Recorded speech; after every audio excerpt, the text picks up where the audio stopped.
The airport terminal was nearly empty, a hollow echo of its daytime chaos.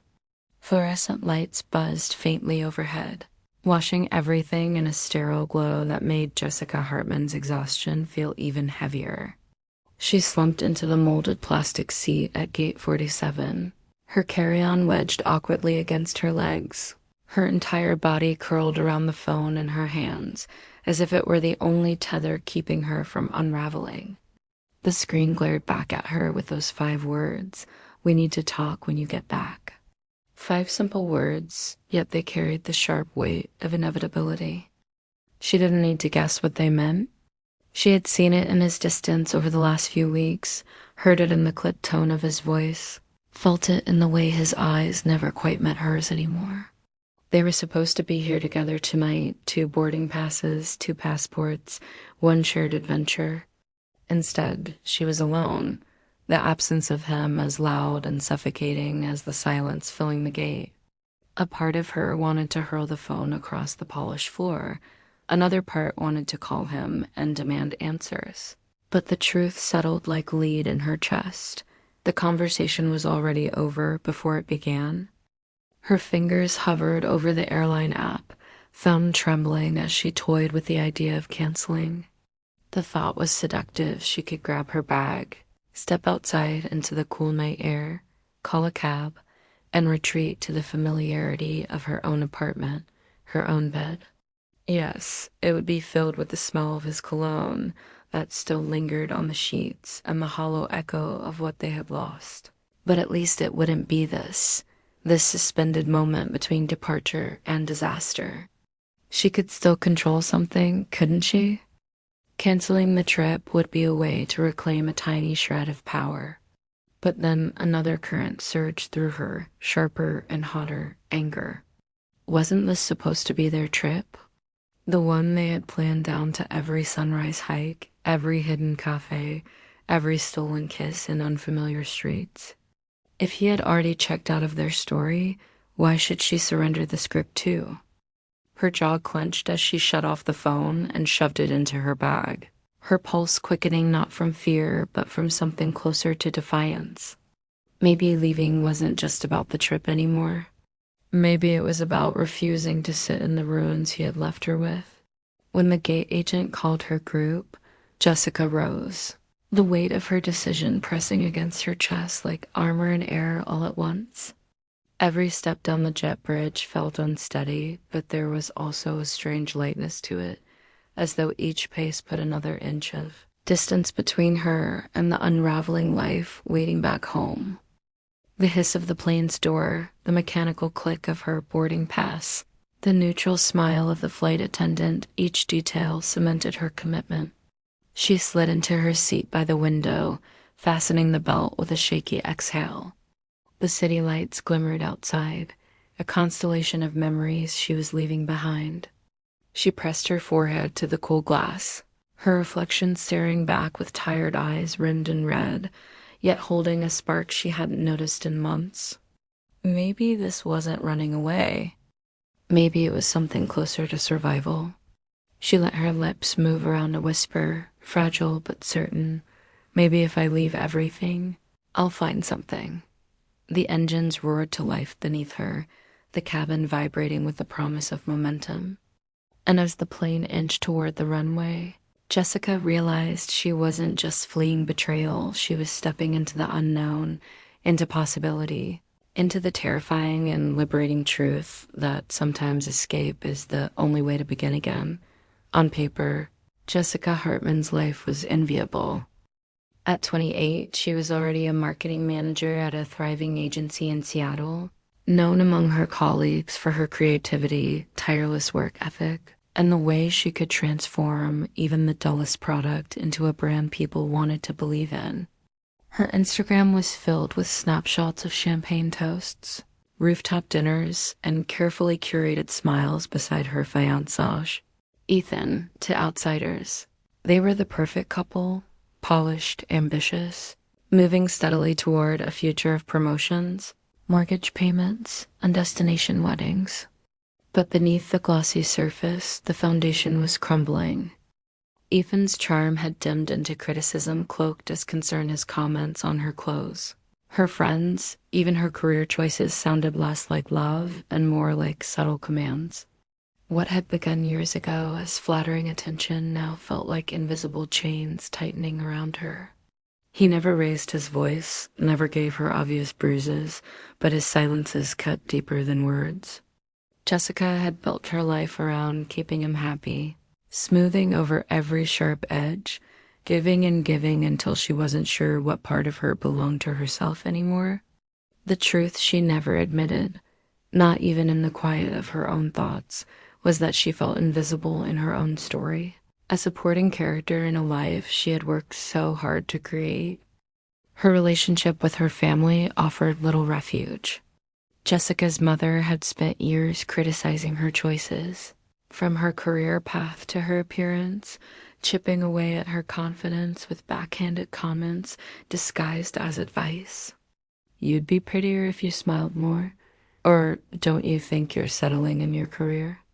Remarks Jessica carried like invisible bruises. Eventually, the constant critiques built a wall between them, leaving Jessica to retreat from phone calls and holiday visits. She told herself it was easier that way, though a quiet ache lingered whenever she saw other women laugh easily with their mothers. Her younger brother, Sam, had always been her ally growing up, the one who defended her when their mother's sharp tongue cut too deep. But college, careers, and distance had pulled them apart.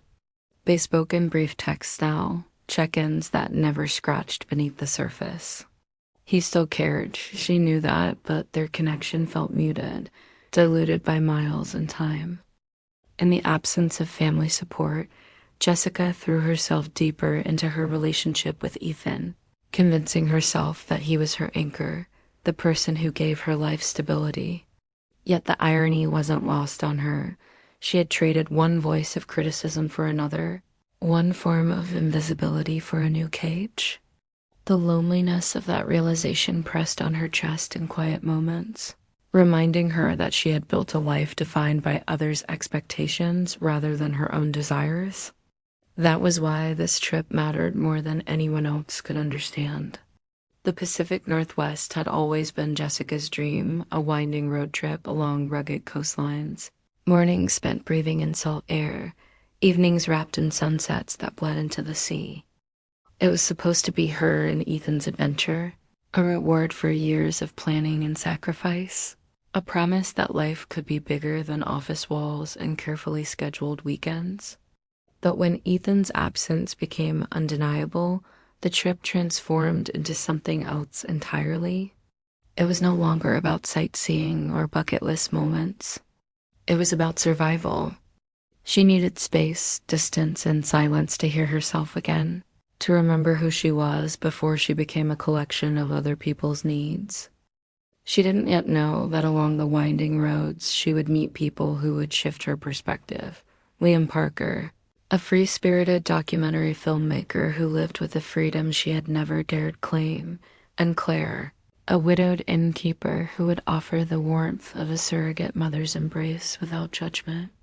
Their roles in her journey were still ahead, but even now, as she packed her bags and charted her route, Jessica understood this wasn't just a trip. It was a reckoning. It was the desperate hope that by leaving behind the ruins of her old life, she might stumble upon something she had almost forgotten existed. Dash herself thought it happened on her second morning of the trip, when the salt of the Pacific still clung to the air and the sky wore the pale pink of early dawn. Jessica sat in her rental car outside a coastal diner, her phone buzzing with a message she hadn't expected. A friend from work, someone who never texted her casually, had sent a screenshot from social media. There it was, undeniable and brutal. Ethan, her fiancé, leaning too close to another woman at a company party, their smiles too intimate to be explained away. The caption read innocently enough, celebrating the dream team that had just landed a new account, but the comments beneath told the real story. Colleagues joked about their chemistry, about how long it had finally taken for Ethan and her to become public. Jessica's stomach lurched, her hands trembling so violently she nearly dropped the phone. It wasn't just betrayal, it was humiliation, shared and whispered among the very people she worked with, the people who once envied her perfect relationship. She couldn't breathe, couldn't steady her pulse. Every part of her wanted to slam the car into gear, turn around, and drive straight back home. At least there she could hide behind walls and curtains. At least there she wouldn't have to face the knowledge that while she was sitting in an empty apartment planning their future, he was living a different one without her. Jessica gripped the steering wheel until her knuckles blanched white, her thoughts spiraling like a storm. How could she keep driving along this coastline when her entire world had already veered off course? She imagined the humiliation she'd face walking back into the office, the pitying glances, the whispered conversations behind her back. Even worse, she thought of the way Ethan had so carefully chipped away at her, convincing her she was lucky to have him, that she couldn't do better, that she should be grateful. And now this. Rage flared, but it was quickly drowned by despair. Her chest felt hollow, an aching cavern she couldn't fill. She started the engine, ready to turn back toward Seattle, toward the broken pieces she hated, but at least understood. But then, staring out at the endless expanse of the Pacific, she hesitated. The waves crashed against jagged rocks, indifferent to her heartbreak, constant and untamed. A tiny voice whispered inside her, what if she didn't go back? What if she kept moving, not for him, not for anyone else, but for herself? She wasn't ready to believe it yet, but the question planted itself in her mind like a stubborn seed. Her tears blurred the windshield, and still, she sat there, unable to move forward or back, suspended between collapse and survival. That was when she stumbled into the cafe. A narrow, wood-paneled place tucked between a bookstore and an art gallery, the kind of spot travelers overlooked unless they were desperate for caffeine and warmth. Jessica slid into a corner booth, eyes still swollen, fingers wrapped tight around a chipped mug of coffee she barely tasted. She thought she was invisible, another tired traveler hiding from her own thoughts, until a voice broke through the haze. Sometimes it said, low and almost hesitant, "We have to get lost to find a better view." Jessica's head jerked up, startled. Across from her, not too close, sat a man with messy hair that looked like he'd run his hands through it 100 times. A camera slung lazily over his shoulder, a notebook filled with rough sketches of strangers on the page before him. He wasn't smiling at her, not exactly, but his eyes carried a kind of warmth that unnerved her. She bristled, wiping quickly at her cheeks, mumbling something about being fine, about not needing company. He didn't push. He just nodded, turned back to his sketch, and left the moment hanging there, as if he'd offered her a lifeline she could choose to take or ignore. For reasons she couldn't name, his words lingered. They clung to her like the scent of coffee and sea air, reminding her that maybe, just maybe, there was more to this road than betrayal. And though her first instinct was to push him and everyone away, Jessica found herself staying on the road that day, choosing not to run home but to lean, however shakily, into the unknown. The road had a strange way of weaving paths together. Jessica didn't plan to see Liam again, yet there he was, first at a farmer's market in a sleepy coastal town, later at a viewpoint overlooking cliffs that dropped into a violent sea. Each time, his presence felt both irritating and strangely comforting. Their conversations began lightly, the sort of polite exchanges between strangers who kept bumping into one another. But soon the veneer cracked. Over fish tacos at a food truck, he teased her about her meticulous itinerary, the way she checked her watch as though the ocean ran on a schedule. Jessica bristled, snapping back that not everyone had the luxury of drifting through life with a camera and no responsibilities. Liam didn't flinch. Instead, he leaned in, his voice quiet but firm. "Or maybe you just don't know how to live for yourself. The words struck harder than she wanted to admit. Anger surged, and yet beneath it, something shifted. For the first time in years, someone had looked straight at her, seen through the polished surface, and dared to question the life she clung to. It terrified her. It thrilled her. Their exchanges grew sharper, honest in a way she hadn't experienced with Ethan or with anyone. Each clash left her both defensive and shaken, as though Liam was holding up a mirror she didn't want to face. Later, parked at a coastal overlook, Jessica finally dialed her brother Sam. His voice carried a warmth she hadn't realized she missed. But the conversation turned quickly. "Mom's not doing great," he admitted, his tone hesitant. "It's more serious than she's letting on." The words sent a cold jolt through her. Images of her mother sharp-tongued, impossible to please, yet still undeniably her mother rose unbidden. Guilt pressed down like a stone. She had distanced herself for self-preservation, but hearing that illness was stripping away the woman she'd fought so hard against cracked something inside her. Sam's voice carried both frustration and hope. "She asks about you, Jess. Even if she doesn't say it the right way, she wants you around." Jessica's throat tightened. The old wounds resurfaced, the childhood memories of never being enough, the sting of criticism that shaped every choice, every insecurity. She hung up with promises she wasn't sure she could keep, staring at the phone as though it carried the weight of all her failures. It was easier to keep driving, to drown in the roar of the ocean, than to face the broken pieces of family she'd left behind. But the guilt lingered, twisting her insides, complicating every mile forward. As if the road weren't already heavy with questions, Ethan's texts continued to slip through like poison-tipped arrows. One moment, "Apologies. I messed up, Jess. Please come home so we can fix this." The next, excuses wrapped in gaslighting. "You're blowing this out of proportion." It didn't mean anything. She read and reread them, her heart torn between anger and the terrible familiarity of his voice in her head. For years, she had trained herself to believe him, to bend her truth until it matched his version of reality. Now, the old reflexes tugged at her, whispering that maybe she was the problem. Maybe she had been too distant, too critical, too much, or not enough. And yet, there was Liam Raw, infuriating, unpolished Liam, who asked nothing of her except honesty. Their paths weren't entwined by fate, not really. But each encounter reminded her that she had a choice: retreat into the comfort of the cage she knew, or stumble into the terrifying unknown of freedom. Between Ethan's voice, her mother's shadow, and Liam's challenge, Jessica felt herself pulled in every direction at once. The tension wasn't just about which road to take, it was about who she wanted to be when the journey ended. The weight of that decision hung over her like storm clouds, darkening even the brightest coastal skies.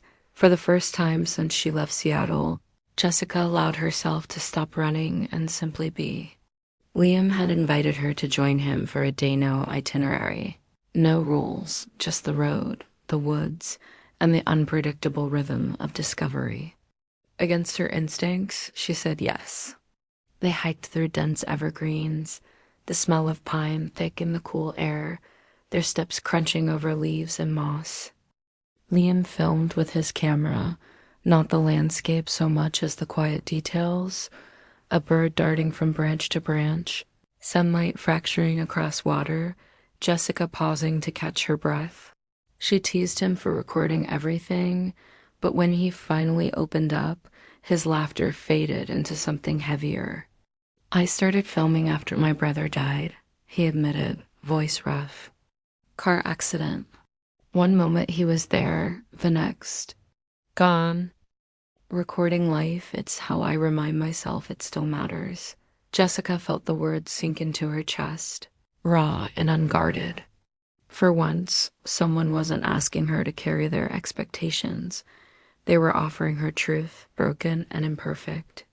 She shared her own scars, the years of criticism from her mother, the slow suffocation of Ethan's control, the aching loneliness of giving more than she ever received. By the time they reached the cliffside viewpoint, the intimacy between them was undeniable, not romantic yet, but electric, born of honesty. For the first time in years, Jessica felt seen, not as someone's fiancée or daughter, but as herself. The moment shattered when Ethan appeared. His tailored jacket looked jarringly out of place against the rugged cliffs, but his presence was sharp, invasive, impossible to ignore. Jessica's stomach dropped as if the ground had tilted beneath her. "There you are," he said, his voice laced with condescension. "Running away like a child." Making a spectacle, Liam stiffened at her side, protective without words. But Ethan's attention never wavered from her. He unleashed the familiar weaponry sarcasm, dismissive chuckles, words sharpened to cut. "You're being dramatic, Jess, fragile as always. Look at you crying to strangers instead of fixing what's real." Each syllable was a chain yanked tight around her throat, dragging her back into the prison she'd fought to leave. For a moment, Jessica froze. Her pulse raced, her hands trembled, the old reflexes screaming at her to shrink, to apologize, to prove herself worthy of his love again. Liam said nothing, but his presence was steady, a quiet anchor at her side. Ethan's voice rose, echoing against the cliffs, trying to drown out the ocean's roar. "You can't survive without me." "You never could." The words sliced deep, reopening every wound she thought she had left behind. But then something shifted. Jessica inhaled, the salty wind filling her lungs, and for the first time, she didn't choke on it. She felt the cliffs beneath her feet, solid and unmoving, and realized she didn't have to collapse under his weight anymore. Her voice, shaky at first, broke through the storm. "No, Ethan, you didn't just break my heart, you tried to erase me." The words hung in the air, startling even herself with their clarity. Ethan faltered, the mask of control slipping for a flicker of a second before anger replaced it. He spat something under his breath and stormed off, his footsteps fading down the trail until only silence remained. Jessica's knees gave out, and she collapsed onto the cool ground, sobs tearing from her chest, not just for Ethan, but for every moment she had silenced herself to keep the peace. Liam crouched beside her, not touching, not intruding, simply offering presence.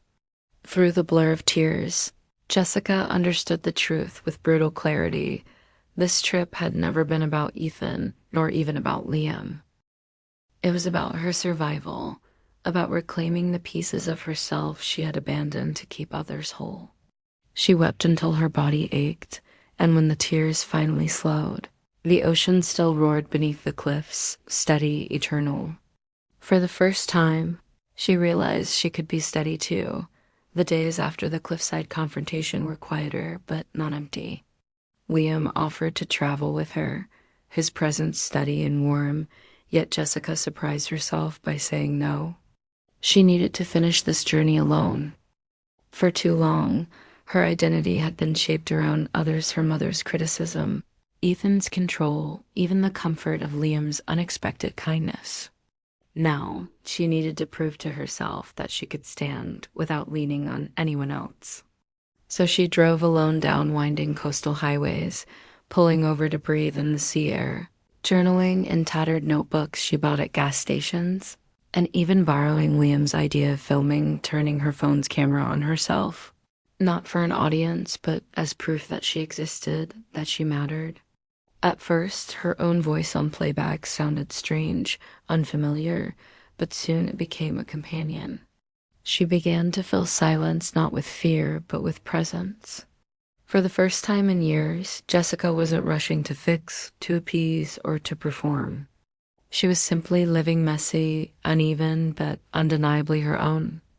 By the end of the trip, Jessica knew she couldn't move forward without facing the ghosts at home. She drove not to Ethan's apartment, but to her mother's house. The visit wasn't warm. The air between them still carried years of sharp words and unspoken hurt. But Jessica didn't flinch this time. When her mother criticized her hair, she didn't shrink. She said softly, "This is who I am, Mom. You don't have to like it." but you don't get to erase it. For a moment, silence stretched thin and Jessica braced for rejection. Instead, her mother's eyes softened, just slightly, the first crack in an armor Jessica had never thought would bend. It wasn't forgiveness, not yet, but it was a beginning.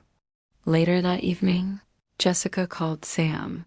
Their conversation flowed more easily than it had in years' memories. Apologies, laughter woven between confessions of fear and regret. He promised to visit, she promised to try, and though it was small, it felt like a bridge being rebuilt plank by plank. Healing wouldn't come overnight, but for the first time, Jessica believed it was possible. On her final evening, Jessica stood at the edge of the ocean, the wind whipping her hair across her face, the horizon burning orange with the last light of day. In her hand, she held the engagement ring, a circle of gold that once symbolized promises, but had long since become a shackle. She turned it over in her palm, remembering the weight of every compromise, every silence, every version of herself she had swallowed to make the relationship work. And then, with a steady breath, she opened her hand and let the ring slip into the sea.